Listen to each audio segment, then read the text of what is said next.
Jeudi 28 juillet 2011, Michel Mercier, garde des Sceaux, ministre de la Justice et des Libertés, s'est rendu à la maison d'arrêt de Saint-Étienne pour faire le point sur la situation de l'établissement qui, mis en service en 1968, nécessite aujourd'hui d'importants travaux pour être mis en conformité avec les exigences de la loi pénitentiaire.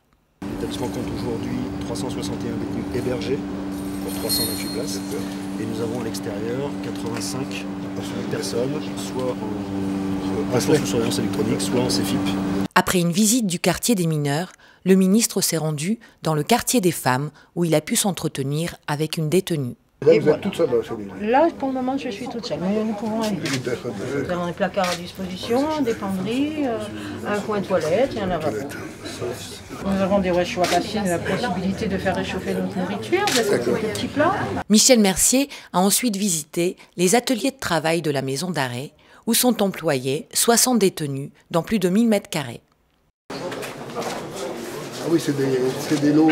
Voilà, on prépare les boîtes, conditionnement, façonnage. Je suis en train de confectionner des boîtes de secours d'ampoules pour les voitures. Ça fait 8 mois, c'est mieux. Ça passe plus rapidement. On s'occupe, quoi. Le temps il passe plus vite. Moi je mets les étiquettes pour la finition de la boîte. Le moral est un peu mieux, quoi. Il y a des hauts et des bas, comme on dit, mais bon, le moral est un peu mieux. La visite de l'établissement s'est ensuite poursuivie par le quartier des hommes, situé au sein des bâtiments A et B. Le bâtiment de détention A a fait l'objet d'une attention particulière au regard des travaux d'entretien qu'il nécessite pour répondre aux conditions de la loi pénitentiaire. 10 millions d'euros ont déjà été investis dans des travaux ces 10 dernières années. Voilà, on va vous montrer une cellule éventuellement d'entretien avec un détenu. Ça saute aux yeux de tout le monde. Et même, vous pouvez le voir vous-même, elles ne sont pas des cellules dignes d'une prison.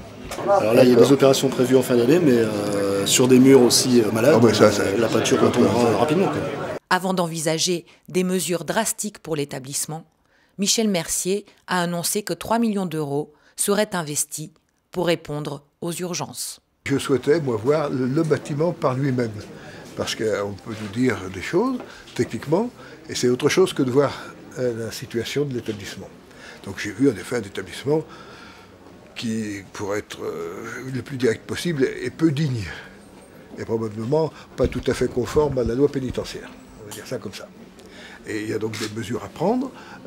Tout ne peut pas être fait en un clin d'œil, d'abord parce que le bâtiment est occupé. Ça, c'est le premier point. Deuxième point, avant que des mesures drastiques soient prises, il y a des choses d'urgence à faire.